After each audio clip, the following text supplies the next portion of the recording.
Hello दोस्तों, कैसे हो सभी। मेरे इस यूट्यूब चैनल पर आपका बहुत बहुत स्वागत है।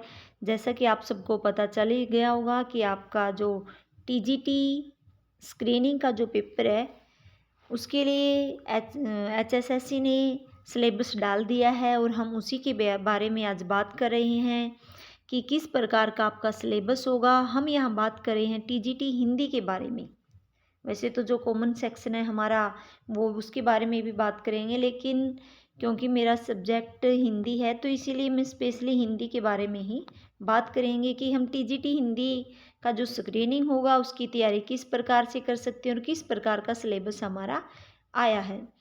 तो दोस्तों, हमारा जो पेपर होगा वो 100 मार्क्स का आएगा और एचएसएससी जो चेयरमैन साहब हैं उन्होंने ये भी कहा है कि आपका पेपर अप्रैल लास्ट या मई फर्स्ट में हो सकता है। तो मानकर चलिए दोस्तों, आपका 1.5 महीना ही एग्ज़ाम में रहता है। तो उसके लिए दोस्तों हमें जी जान लगा देनी है और ये बहुत ही अच्छी खबर है कि एचएसएससी ने अपना सिलेबस डाला है ताकि हम उसी के अनुसार अपनी जो तैयारी है वो कर सकें। तो दोस्तों हम देखते हैं कि किस प्रकार का जो सिलेबस है वो 100 नंबर का जो दोस्तों हमारा फुल सिलेबस रहेगा, यानी कि जो हमारा पेपर होगा वो 100 मार्क्स का आएगा, जिसमें से 50% जो कॉमन पेपर होगा और 50% का अर्थात 50 नंबर का हमारा सब्जेक्ट स्पेसिफिक होगा दोस्तों।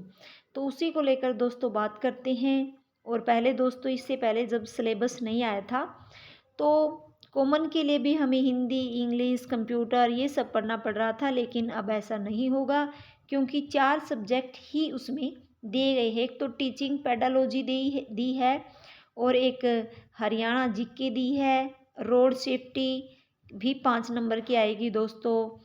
और यानी कि दोस्तों टीचिंग एप्टीट्यूड हो गया, हरियाणा जीके हो गई और रोड सेफ्टी हो गई, और एक है दोस्तों अभी ऊपर देखते हैं कि क्या उसमें रहने वाला है, एनवायरनमेंट अवेयरनेस यानी कि ईवीएस दोस्तों जिसे हम कहते हैं वो। तो दोस्तों हमारा ये 4 जो पोर्शन है ये कॉमन पेपर के रहने वाले हैं जो 50 नंबर के आएंगे। उसमें पहला हरियाणा जीके है, फिर टीचिंग पेडालॉजी है, रोड सेफ्टी भी है और दोस्तों हमारा है जो ईवीएस यानी कि जनरल अवेयरनेस भी है, यानी कि एनवायरनमेंट भी है दोस्तों। तो इसमें ईवीएस भी रहेगी। 4 ही जो दोस्तों सब्जेक्ट वो आएंगे। अब हम बात करते हैं टीजीटी हिंदी जो हमारा सब्जेक्ट है उसके बारे में। देखने में तो दोस्तों ये छोटा सा सिलेबस लग रहा है, लेकिन ऐसा है नहीं।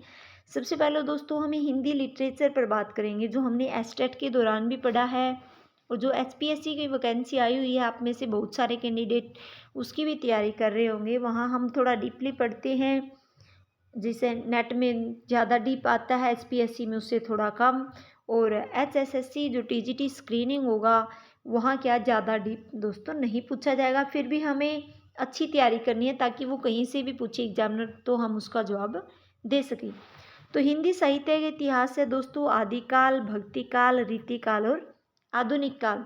इसकी उत्पत्ति, समस्याएं, विशेषताएं कि आदिकाल की विशेषताएं, भक्तिकाल की, रीतिकाल की, भक्ति काल में जो सगुण धारा और निर्गुण धारा उन सब की विशेषताएं, और आधुनिक काल और रीति काल में दोस्तों जैसे जो प्रमुख कवि, लेखक और रचनाएं हैं वो सभी हमें पढ़ने हैं।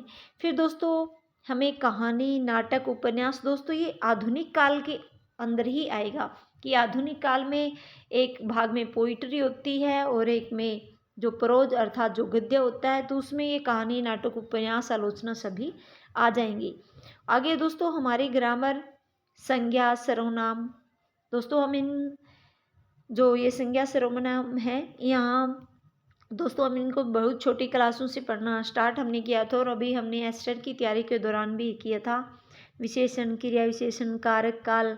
तो कल से दोस्तों हम ग्रामर की भी वीडियो लेकर आ रहे हैं और ये एक ग्रामर की वीडियो डेली आएगी आपके लिए और एक आएगी हिंदी साहित्य का इतिहास के लिए, यानी कि जो हमारा हिंदी लिटरेचर है उसके लिए। और दोस्तों ये जो हिंदी गद्य और पद्य दिया है दोस्तों, ये दोस्तों एनसीईआरटी दी है, सीधा सीधा लिखा नहीं है कि एनसीईआरटी आ रही है।